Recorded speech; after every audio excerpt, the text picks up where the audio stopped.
may boses sana yan. Ang ganda sana makakapakinggan. Ayan, may sinasabi siya.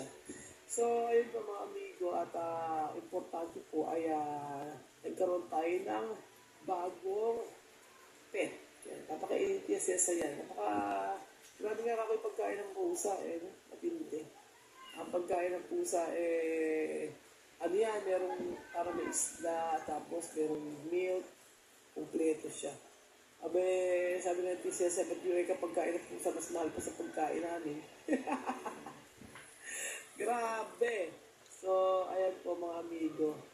Ano pa ba? Ayan, inaayos sa TSS. Kaya mo. Ayan, nagkukuda na. Wala na ako masabi kay TSS, talaga naman. Ayan. Pero masaya siya may nakakita ng nag-alaga si Benji ng pusa. Tapos,